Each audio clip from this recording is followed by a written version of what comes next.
Salve, salve, Revaliders! Tudo bem? Professora Yasmin da Cirurgia por aqui. E hoje é dia de Revalida Fácil, que é aquele videozinho mais curto que você pode assistir tanto em casa para dar uma revisada, mas que também dá para ouvir no carro, dá para ouvir na academia, para a gente poder aí abordar alguns temas mais rápidos que vão te ajudar na sua prova e a conquistar a tua tão sonhada revalidação. E hoje, aqui na cirurgia, a gente vai falar de perioperatório. Vamos focar principalmente nesses tópicos aqui, no pré e no intraoperatório. Spoiler, pós-operatório a gente vai falar depois, tá? E no pré-operatório a gente vai focar principalmente no que mais cai na tua prova, que são os exames pré-operatórios a serem solicitados e como que a gente vai manejar as medicações dos nossos pacientes. E com relação ainda à pré e entrando um pouquinho já no intraoperatório, avaliação pré-anestésica, né? ASA, checklist de cirurgia segura e vamos dar uma pincelada também em antibiótico profilaxia. Então vamos lá que o caminho é um pouquinho longo. Como eu já falei para vocês, hoje a gente vai focar principalmente no pré e no intraoperatório, tá? O pós-operatório, que a gente vê mais complicações e como tratá-las e até preveni-las, a gente vai ver na nossa próxima aula, no nosso próximo encontro, tá? Primeira coisa que a gente precisa saber é que existem alguns protocolos que regem as recomendações do perioperatório. A gente tem internacionalmente o protocolo ERAS, né? Que no Brasil ele se transformou, ele foi adaptado para o nosso famoso Projeto Acerto, que é um protocolo que visa justamente a gente fazer algumas medidas para a gente melhorar a recuperação do nosso paciente, para a gente diminuir os dias de internação, diminuir o número de complicações. Então, é muito importante a gente ter pelo menos uma noção dos pontos mais importantes que eu estou trazendo aqui para vocês, para a gente saber o que é que norteiam as nossas recomendações perioperatórias, tá? Falando de Projeto Acerto, a gente tem principalmente tentar abreviar o jejum, que a gente sabe que às vezes a gente tem aquele problema com a anestesia, mas quanto mais abreviado o jejum, melhor, porque o nosso paciente tem um estresse pré-operatório menor. Além disso, a gente realimentar esse paciente o mais precocemente possível, tá? Uma analgesia multimodal, o que é isso? A gente restringindo o uso de opioides, estimulando deambulação precoce para os nossos pacientes eles saírem da cama mais rápido, prevenindo e controlando náuseas e vômitos, para que a gente consiga realimentá-los e, consequentemente, dar alta para eles mais cedo, tá? Outra coisa que é bastante importante é a gente tentar invadir o mínimo possível o nosso paciente. Se a gente está realimentando mais cedo, a gente tem que tomar cuidado para não infundir muito volume, para não encharcar esse nosso paciente. Além disso, não tentar usar sonda nasogástrica e drenos rotineiramente, apenas quando a gente tiver uma indicação aí. E também evitar preparo de cólon, porque esses protocolos mostram pra gente que o preparo de colo ele só desidrata, só expolia o nosso paciente e a gente não tem assim uma melhora tão grande, uma redução, né, significativamente comprovado de diminuição de descendência de anastomose. Então, acaba que eu só vou ter efeitos deletérios ruins para o nosso paciente, tá? Com base nisso, a gente vamos estudar agora o pré-operatório, antes da gente entrar na cirurgia. Quais que são aqui as recomendações e as etapas desse pré-operatório? Lembrando que essa aula aqui é sempre, quando a gente fala de pré-operatório, a gente está falando, na maioria das vezes, de cirurgias eletivas, porque na urgência eu tenho que botar na mesa, né? A coisa muda um pouco de figura. Aqui eu tô falando de cirurgias eletivas que eu consigo preparar o nosso paciente. A primeira etapa do pré-operatório, e uma das mais importantes, é justamente quando a gente indica a cirurgia. Então, eu indiquei a cirurgia, eu preciso orientar o meu paciente. E aí, explicar para ele o procedimento, aplicar os termos de consentimento livre esclarecidos, tirar todas as dúvidas do paciente, justamente para que ele tenha o mínimo possível de dúvidas na hora da cirurgia. E a indicação cirúrgica é muito importante. Então, a gente indicar a melhor cirurgia no melhor momento para o nosso paciente, né? Sempre tentar controlar aí alguma comorbidade ou algum fator de risco que esse paciente venha a ter que possa prejudicar, por exemplo, a evolução da cirurgia dele. A avaliação pré-operatória, a gente não pode esquecer que a anamnese e o exame físico são as partes mais importantes, tá? Os exames pré-operatórios, eles são exames complementares, ou seja, eles vêm depois da gente avaliar todo o nosso paciente e tirar aquela historinha importante, sabendo comorbidades e tal. certo? Então, anamnese e exame físico é a primeira etapa da nossa avaliação e depois a gente vai com os exames pré-operatórios que a gente vai discutir já já. A avaliação anestésica, que ela pode ser feita tanto antes da cirurgia, né, com uma consulta pré-operatória com anestesia, ou ela é, inclusive, também realizada novamente, logo antes da cirurgia ser iniciada, que é justamente quando o anestesista confirma o ASA, a classificação de ASA desse paciente, que a gente também vai falar um pouquinho mais para frente, tá? Outra coisa que é importante a gente lembrar das comorbidades do nosso paciente e das medicações que ele faz uso, e aí ver como é que a gente precisa manejar tudo isso. E, por fim, o preparo nutricional desse paciente, se ele for um paciente de risco, por exemplo, tá? E orientações quanto ao jejum pré-operatório, certo? É basicamente isso que a gente avalia no pré-operatório, então vamos embora.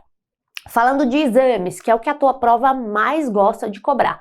Para a gente decidir qual exame que a gente vai pedir, a gente precisa avaliar duas coisas. Primeiro, o nosso paciente, ou seja, esse é um paciente previamente rígido, ele tem alguma comorbidade, ele tem que idade, como é que é o exame físico desse paciente, tem alguma alteração? Então, a primeira coisa que a gente avalia é o paciente. Depois, a gente vai avaliar a cirurgia, o procedimento para que esse paciente vai ser submetido. Ou seja, é um procedimento que tem um risco desse paciente sangrar bastante, que tem um risco dele necessitar de uma vaga de UTI, o tempo até o procedimento é uma urgência, é uma emergência que eu preciso botar na mesa agora e eu não tenho tempo de preparar esse paciente, ou é um procedimento eletivo, que eu consigo estabilizar e controlar as comorbidades do meu paciente. E além disso, o porte do procedimento. É um procedimento de grande porte, que é uma cirurgia maior, uma cirurgia oncológica, ou é um procedimento menor?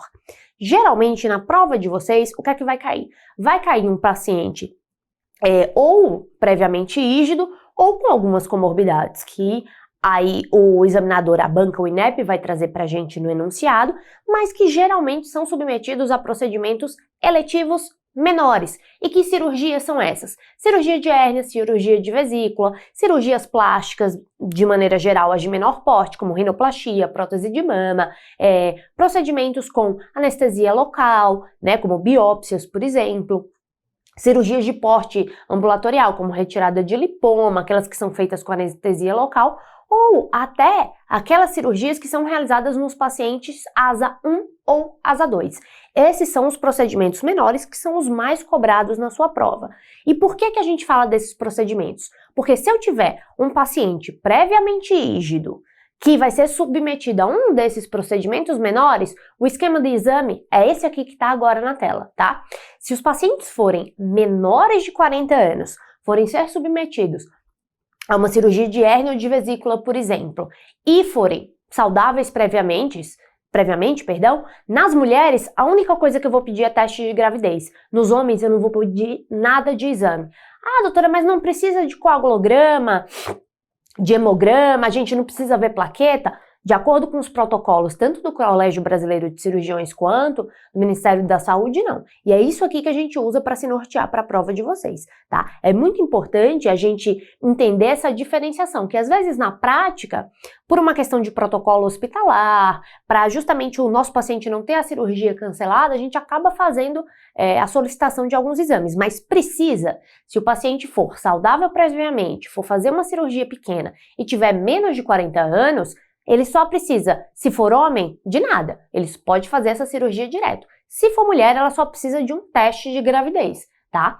Já entre os 40 e os 49 anos, nas mulheres a gente mantém o teste de gravidez e solicita um HbHT para avaliar se ela tem anemia. Nos homens, ele só ganha um eletrocardiograma, tá? Já dos 50 aos 64 anos, sai o teste de gravidez da mulher e vai entrar o eletro juntamente com HbHT. Então, a gente fica para as mulheres com HbHT e eletrocardiograma, e os homens eu mantenho o eletrocardiograma. E a partir dos 65 anos, aí todo mundo é igual. A gente pede HbHT, ureia e creatinina, glicemia de jejum e raio-x de tórax para todos os pacientes. Então, esse esqueminha que está aí para vocês agora, ele precisa ser, é aquele que você vai pôr na porta da geladeira, no teto do seu quarto, para você dar sempre uma olhada, porque isso cai e cai bastante, tá? Então, é muito importante a gente entender que são esses exames. Então, eu não peço coagulograma para ninguém?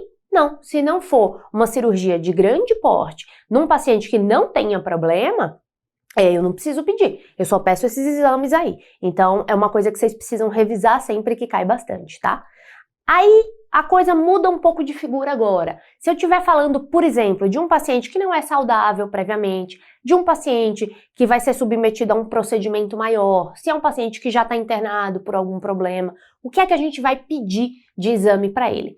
Isso vai variar de acordo com o tipo de procedimento, tá? E mais ou menos, hemograma, quando que eu vou pedir? Quando esse paciente ou ele vai sangrar bastante, mais de 500 ml de perda de sangue estimada, se esse paciente tiver algum problema que dê anemia, policitemia, se ele tiver uma insuficiência renal, que ele pode ter uma anemia associada, se ele for um paciente que ele tenha neoplasia, se ele tiver feito radioquimioterapia recente, né, tiver ainda em tratamento, se ele for um paciente que tiver uma esplenomegalia, que isso pode dar alteração, ele pode ter uma anemia hemolítica, por exemplo, associada, se for um paciente que use anticoagulante ou se for um paciente que estiver infectado, tá? Nesses casos, em procedimentos maiores, aí eu vou pedir hemograma. E lembrando, mais uma vez, nas mulheres acima de 45 anos eu peço HB/HT e nos homens acima de 65 também, tá?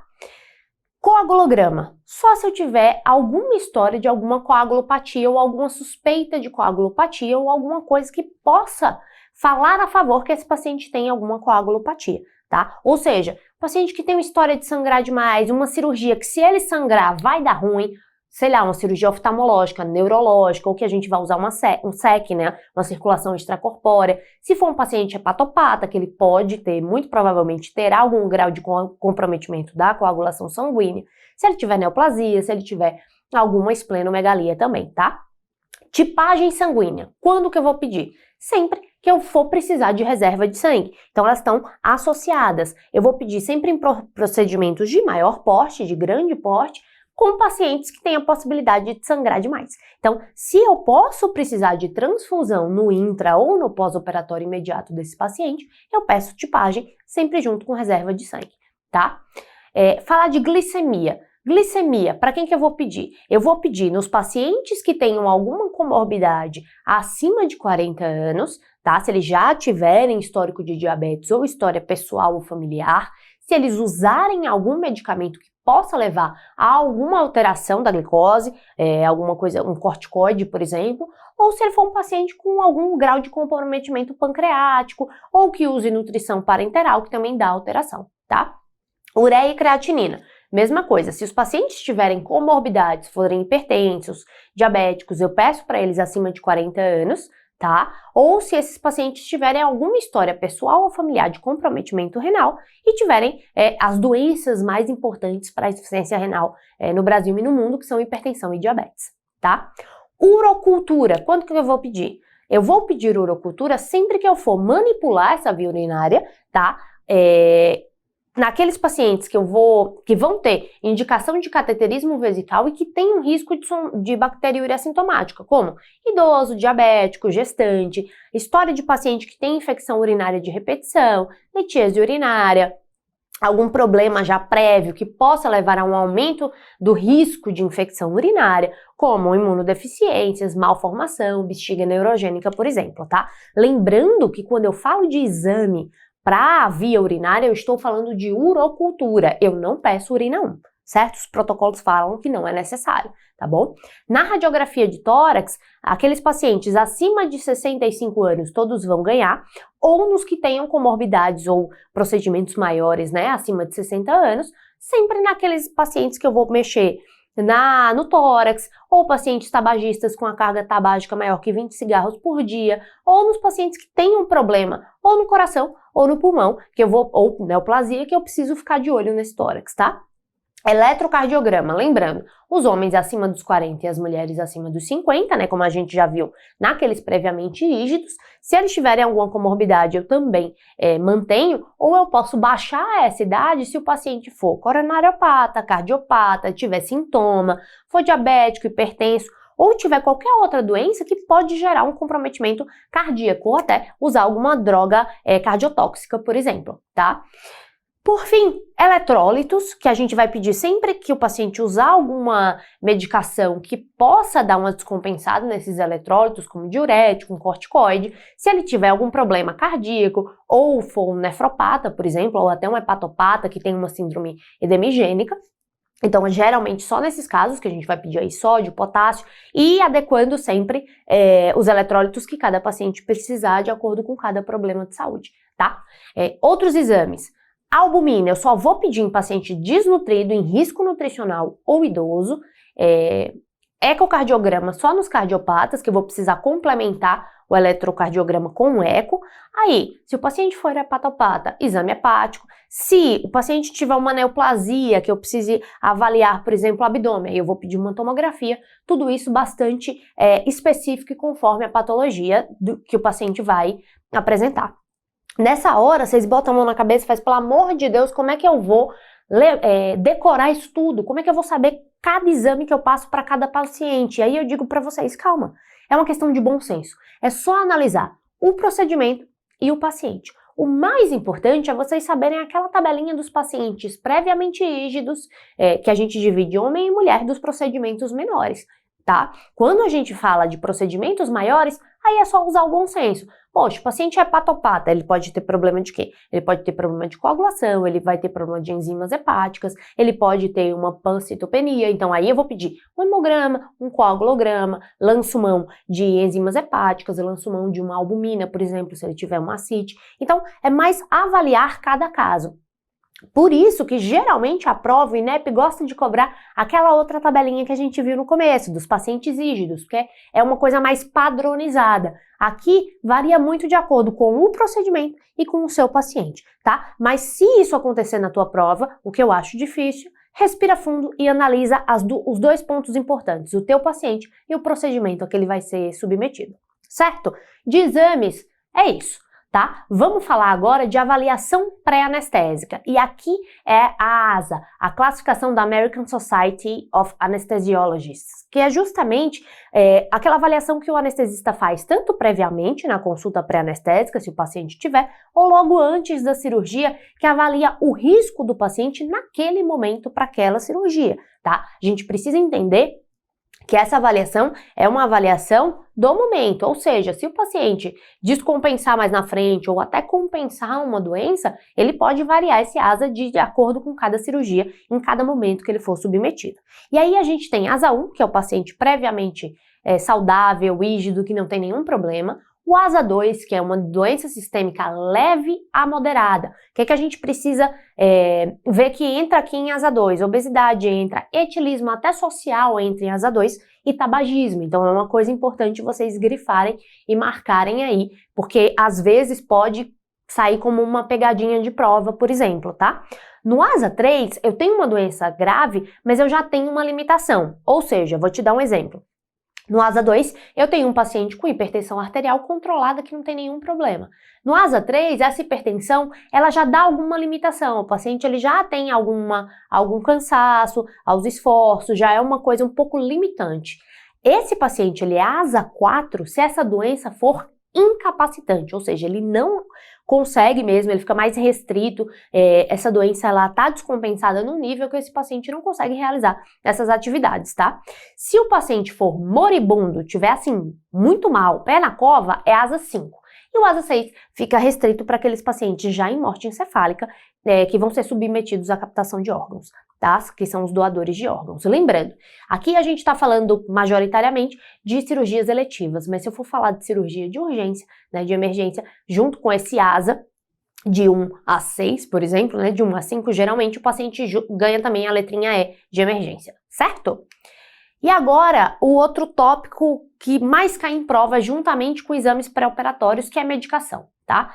Tem aqui, eu coloquei uma classe toda de medicações para a gente dar uma olhadinha, mas quais são aqueles que a gente precisa ficar de olho, tá? Principalmente anticoagulantes orais e antiplaquetários e hipoglicemiantes orais. O restante, a gente acaba, na imensa maioria das vezes, mantendo ou suspendendo. O AINE a gente suspende, mas a gente vai comentar de cada classe dessa medicação separadamente para vocês. Então vamos começar com os anticoagulantes orais. Idealmente, a gente suspende de 5 a 7 dias antes do procedimento e troca, ou por heparina não fracionada, ou por heparina de baixo peso molecular, né, que é a enoxaparina. Aqui eu tô falando de anticoagulante, tá? Ou seja, varfarina, por exemplo, um paciente que teve um TEP toma varfarina, ou que tem alguma arritmia cardíaca e toma varfarina. Então, o que é que a gente vai fazer? A gente vai trocar essa medicação, vai tirar esse anticoagulante oral e vai fazer injetável, vai fazer subcutâneo. E aí o que tiver disponível, heparina ou enoxaparina, e aí essa heparina ela vai ser suspensa 12 horas antes da cirurgia, tá? E 24 a 48 horas após, dependendo do risco de sangramento, mas geralmente 24 horas após, a gente já reintroduz e aí depois que a gente reintroduzir a enoxaparina ou a heparina injetável, a gente vai também colocando aí a medicação oral junto até ele atingir aquele INR necessário, né? O INR alvo desse paciente, que aí vai variar de acordo com cada comorbidade. Lembrando que tudo aqui varia de acordo com o risco-benefício, ou seja, onde que eu vou operar? É uma cirurgia de sistema nervoso central, que se ele sangra vai dar muito ruim, então eu preciso fazer essa troca. Tá? Ah, é uma biópsiazinha de pele, um negocinho pequenininho que eu posso usar cautério e não vai ter grandes problemas. Então, não necessariamente a gente precisa trocar. Então, precisa ficar de olho. Mas, via de regra, a gente suspende de 5 a 7 dias antes, troca pela medicação injetável e aí reintroduz 24 horas após e vai reintroduzindo junto a medicação oral até INR alvo, e aí esse paciente vai para casa com a medicação que ele já tomava oral antes, tá? Antiplaquetário, a gente sempre vai levar em conta risco-benefício, tá? Se for um paciente cardiopata, que teve AVC, que o risco dele ter algum problema é muito grande, a gente mantém e pode operar com AS, por exemplo, tá? E até com clopidogrel. Sempre vendo risco-benefício. Ah, mas é um paciente que toma AS que não tem grande risco. Então a gente pode suspender de 7 a 10 dias antes da cirurgia e reintroduzir de 5 a 7 dias após, tá? Mas hoje em dia a tendência mais moderna é a gente manter essas medicações, esses antiplaquetários, principalmente em cirurgias, como eu falei para vocês, que o risco de sangramento e o local de sangramento, se caso haja algum sangramento, não for um risco tão grande, tá? Sempre considerando risco-benefício. Aquilo que eu falei para vocês em relação aos exames, né? É sempre ter bom senso e avaliar cada paciente e cada procedimento, tá? O que é que eu também suspendo? Eu suspendo anti-inflamatório, tá? Justamente porque eles fazem parte ali eles interferem naquela cascata da COX e eles alteram a função plaquetária. Então, de 24 a 48 horas antes do procedimento, eu vou suspender esses AINES. Lembrando que AINE, a gente não é uma medicação que a gente costuma fazer de uso contínuo, né? Porque ele tem bastante efeito colateral aí, tá? Glicemia. O que é que eu vou fazer para glicemia? Se o meu paciente ele toma um hipoglicemiante oral, eu vou tomar a última dose, ele vai tomar a última dose no dia anterior, no dia da cirurgia ele não toma, tá? Eu vou substituir durante a internação desse paciente para essa cirurgia por insulina regular, junto com controle de destro, e aí, se precisar, a gente faz com soro glicosado, repõe glicose para esse paciente, caso ele venha fazer hipoglicemia, tá? Isso falando de hipoglicemia antioral. Ah, mas eu tenho um paciente que usa NPH continuamente. Como é que a gente vai fazer esse esquema? Na noite anterior, eu vou fazer 1/3 da dose que ele tomaria ou metade da dose na manhã da cirurgia. E sempre fazendo controle com insulina regular e destro, né, fazendo esse balanço, né, de soro glicosado, insulina regular, sempre baseado no controle de destro, se necessário, tá? O que é que a gente mantém? Eu falei para vocês do que a gente suspende, tá? Que é AINE, hipoglicemia antioral, antiagregante plaquetário e anticoagulante oral, que é o que a gente mais vai mexer mesmo, tá? E o que é que a gente mantém? Geralmente todos os outros, tá? Então, antipertensivo eu mantenho, beta-bloqueador eu mantenho, remédio cardiotônico, né, para o coração eu mantenho, broncodilatador eu mantenho e corticoide é que eu vou precisar fazer aí um manejo especial, porque esses pacientes eles têm risco de crise addisoniana. Se eu suspendo esse corticoide, é um paciente que usa corticoide de maneira contínua e eu suspendo do nada para essa cirurgia, ele pode fazer uma crise addisoniana. Então, como é que a gente vai prevenir e tratar essa crise addisoniana? A gente previne aumentando a dose do corticoide por via oral e fazendo corticoide EV no pré-operatório, tá? Então, esse paciente a gente vai fazer o manejo dessa dose de corticoide, eu não suspendo, e além disso, eu preciso administrar esse corticoide no pré-operatório desse paciente, às vezes até no intraoperatório. Se o paciente evoluir com uma crise addisoniana, aí a gente vai tratar com hidrocortisona 100 mg de 8 em 8 horas, tá? Lembrando que insulina eu também mantenho, fazendo aquele ajuste da dose que a gente já tinha falado, e remédios psiquiátricos e todos os demais de maneira geral. Lembrando que essa tabelinha aqui para vocês também juntarem com aquela outra tabelinha dos exames, tá? Eu suspendo anticoagulante oral, fazendo aquele esquema de troca de medicação oral pela heparina ou pela enoxa de 5 a 7 dias antes e depois, 24 horas depois, eu reintroduzo essa heparina e vou aí reintroduzindo depois o anticoagulante oral até a gente atingir o INR alvo, tá? Antiplaquetário, a gente tem aí uns asteriscos, porque lembrar sempre do risco-benefício, né? Se for um paciente com alto risco de evento trombótico, de evento cardíaco, neurológico, a gente mantém, tá? AINE, eu suspendo. Antidepressivo, aqui eu tô falando geralmente de alguns inibidores de mal, que a gente não usa tanto, mas podem ser suspensos. Hipoglicemiantes orais, aquele esquema que a gente falou, não toma no dia da cirurgia. E se o paciente tomar insulina, a gente vai fazer aquele ajuste da NPH por 1/3 na noite anterior ou metade no dia da cirurgia, na manhã da cirurgia, e alguns inibidores de potássio e ganglioplégicos, mas o que geralmente cai para vocês é anticoagulante, antiplaquetário, AINE e a questão do hipoglicemiante. O que é que eu mantenho? Todo o resto. Então, remédio de pressão eu mantenho, beta-bloque, cardiotônico, broncodilatador, corticoide com um asteriscozinho também por causa da história da crise addisoniana, ficar de olho, a gente precisa fazer o manejo da dose desse corticoide, insulina com aquele esqueminha da dose e o restante das medicações. Certo? Falando agora de preparo nutricional, esse fluxograma é muito bacana para a gente ver, porque eu preciso, quando eu vou avaliar se o meu paciente ele precisa de um preparo nutricional ou não, a primeira coisa que eu preciso fazer é avaliar se esse paciente ele tem risco nutricional, tá? Ou seja, ele é um paciente de risco e como é que eu vou saber isso? Eu vou saber, vou voltar aqui que acabou saindo. Quando que esse paciente é um paciente considerado de risco? Se ele for um paciente dos dois extremos, ou que ele tem um IMC muito baixo, ou que ele está em obesidade mórbida, né, aquele super obeso, se for um paciente que tem alguma doença consumptiva, ou seja, uma neoplasia, uma síndrome desabsortiva, como uma doença inflamatória intestinal, por exemplo, se ele tiver uma história de uma perda ponderal de mais de 5% do peso nos últimos 30 dias, ou se ele tiver uma albumina menor que 3,5 e linfócitos menores que 1.500 e anemia. Lembrando que esses últimos aí, a gente não costuma usar isoladamente como um fator de risco, né? A gente sempre avalia. Então, caso o meu paciente ele tenha algum dessas alterações, eu avaliei inicialmente. Eu indiquei a nutrição pré-operatória, ou seja, poxa, meu paciente é um paciente de risco, ele é um paciente com neoplasia, ele perdeu muito peso nos últimos tempos, então eu indiquei a suplementação, a nutrição pré-operatória. Como que eu vou fazer essa nutrição?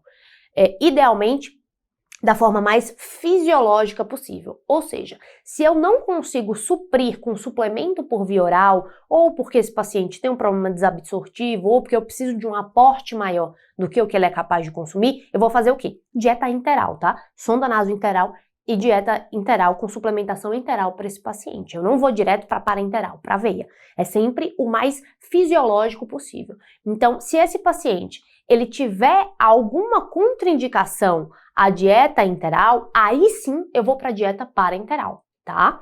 Se ele não tiver, ou seja, esse paciente ele tem uma via oral que não dá para suprir, esse paciente vai ter um período perioperatório maior que 7 dias, então eu faço uso de dieta interal para ele, tá? Geralmente, essa dieta interal, a gente usa sonda nasointeral. Eu só vou fazer uma via alimentar, como uma gastrostomia, se eu for precisar nutrir esse paciente por mais de um mês aí, tá?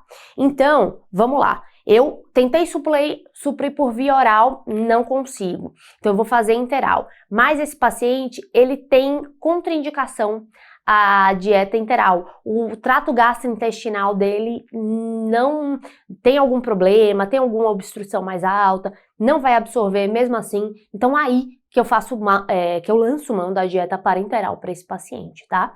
E como que eu vou fazer essa dieta? Via de regra, sempre dietas periféricas, tá? Pra gente invadir menos o paciente. Lembra que a gente conversou no começo do projeto Acerto, que a gente evita dreno, evita sonda, evita invadir esse paciente, a gente também evita acesso central, tá? Então eu posso fazer a dieta parenteral periférica, eu só não posso fazer se essa dieta for uma dieta com osmolaridade alta, né, porque aí vai dar flebite, eu não vou conseguir, ou se esse paciente for ficar com essa dieta enteral por um tempo prolongado, aí mais de semanas, tá? Mais de 3 semanas mais ou menos, aí que eu passo um acesso venoso central para esse paciente. O mais importante, que geralmente o INEP mais cobra, quando cobra, ele vai cobrar justamente os fatores de risco para a gente saber se o paciente está em risco nutricional e se está indicada ou não um aporte nutricional para esse paciente, tá? Via de regra, oral, não dá para fazer oral. Enteral, não dá para fazer enteral, aí sim, parenteral, certo?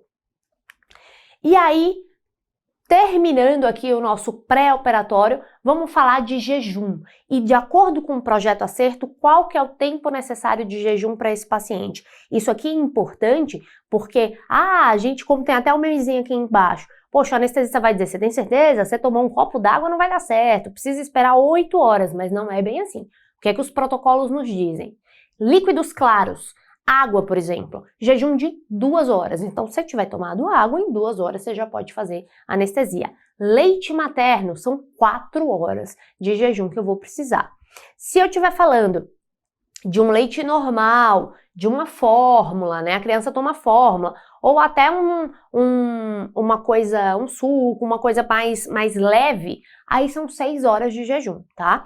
Comida mesmo, uma coisa mais gordurosa, comida sólida, aí são 8 horas de jejum. Então, tecnicamente, pelos protocolos, o jejum de 8 horas eu só vou precisar para comida mesmo, tá? Comida sólida. Se o paciente tiver tomado um líquido claro, por exemplo, 2 horas depois a gente já pode fazer a cirurgia. Inclusive, tem alguns protocolos, o próprio projeto Acerto fala nisso, de abreviação de jejum, então de você fazer maltodestrina, que é um carboidratozinho que a gente faz horas antes do paciente ir para a cirurgia, porque aí eu abrevio esse jejum e o paciente não fica naquele estresse do jejum, porque o corpo em jejum, ele libera muito cortisol, então o paciente, ele tem uma inflamação maior, a recuperação pós-operatória dele é mais lenta, tá?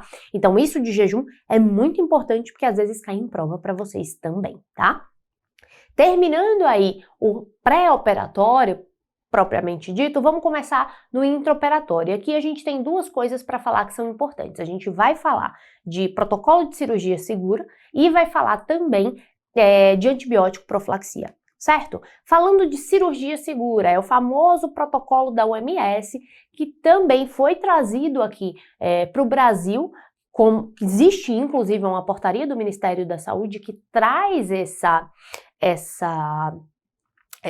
esse protocolo para vocês, justamente para prevenir a quantidade de eventos adversos. E aí em qualquer procedimento, tá? Não necessariamente só em cirurgia. Se eu vou fazer algum procedimento invasivo ou cirúrgico, seja uma endoscopia, uma biópsia, alguma coisa assim, a gente sempre precisa aplicar esse protocolo. Esse protocolo ele é dividido em 3 partes principais. A primeira parte é antes da indução anestésica, que é o famoso sign-in, que é quando a primeira coisa que a gente vai fazer é confirmar informações sobre o paciente. Então, identificar o paciente com o nome completo e data de nascimento, o local da cirurgia, caso tenha lateralidade, se tem a marcação da lateralidade, qual a cirurgia que a gente vai fazer, se os termos estão todos ok, tá?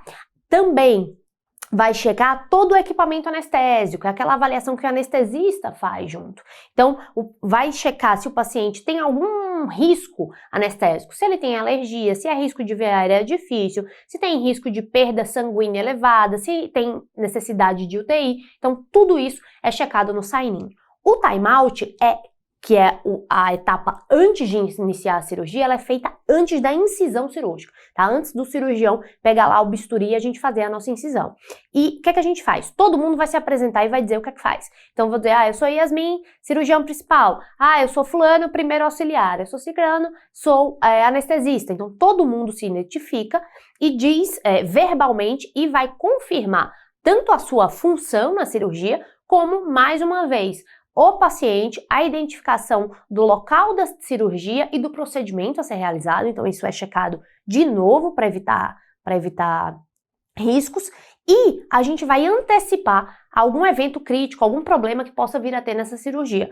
Por exemplo, o cirurgião vai ver se tem algum passo crítico que ele vai fazer na cirurgia que precisa de atenção, se tem o anestesista, se tem alguma preocupação em relação ao paciente adicional, e o pessoal da enfermagem, se tem algum problema, se está tudo estéril, confirmado, se estão todos os integradores lá, se teve algum problema com o material cirúrgico, tá?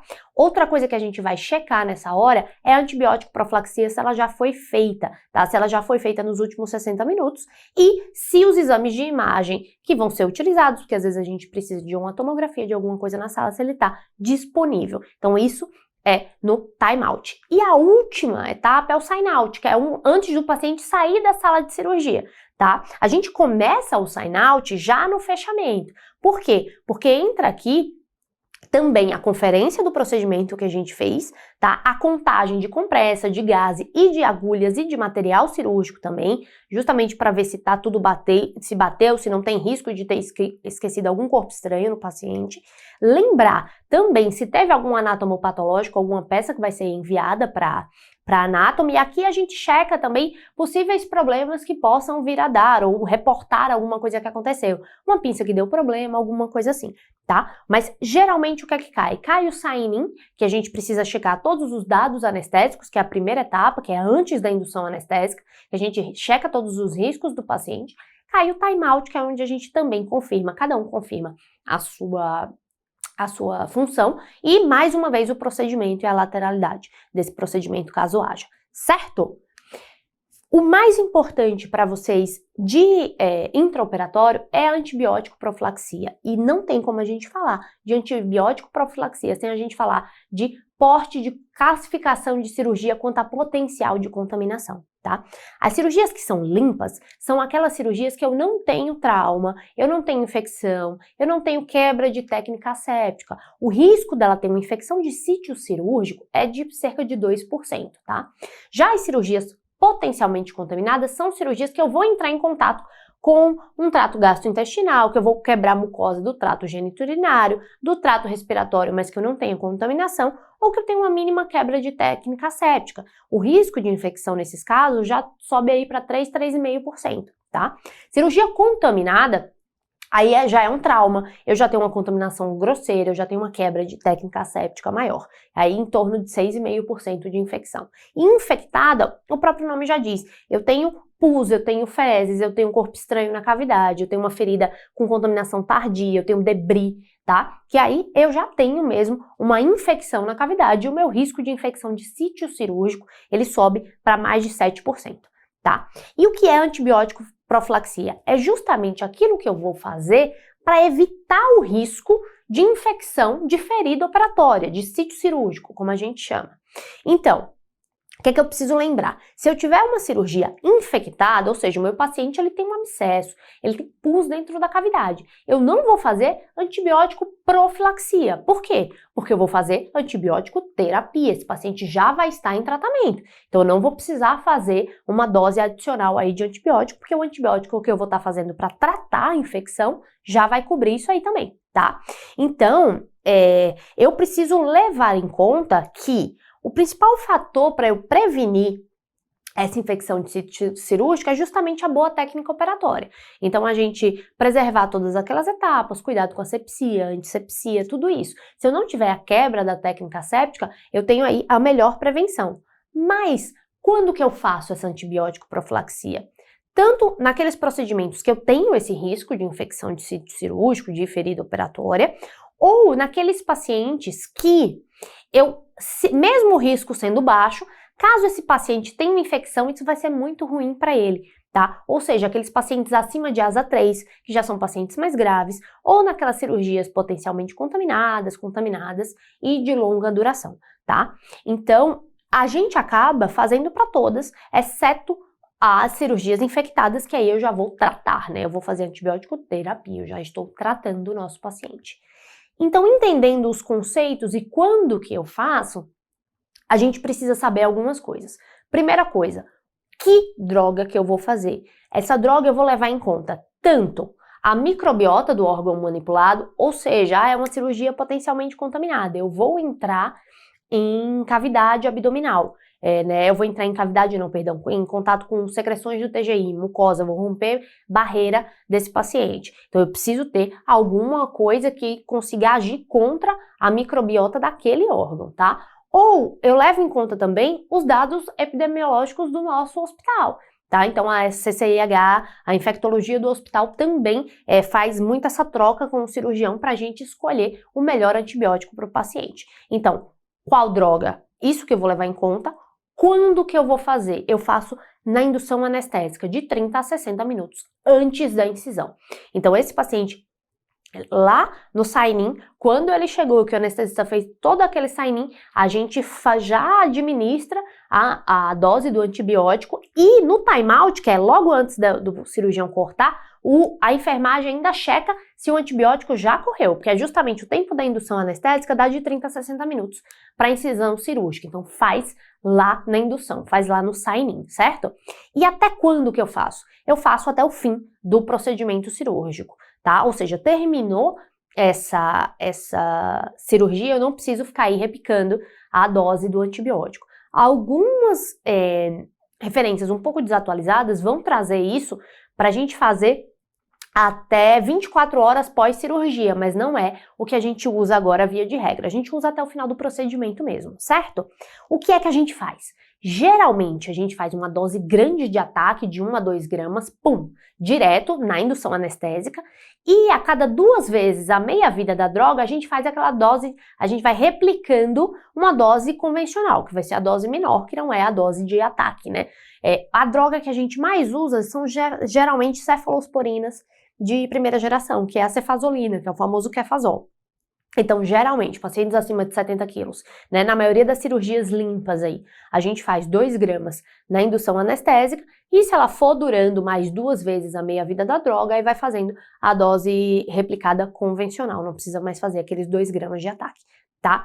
Ah, mas o paciente, ele fez uma hérnia inguinal e ele tem tela, ele não precisa ir com antibiótico para casa? Não, tá? Só essa antibiótico profilaxia cirúrgica aí já contempla todo o risco de infecção de sítio cirúrgico desse paciente, certo? Então a gente não faz.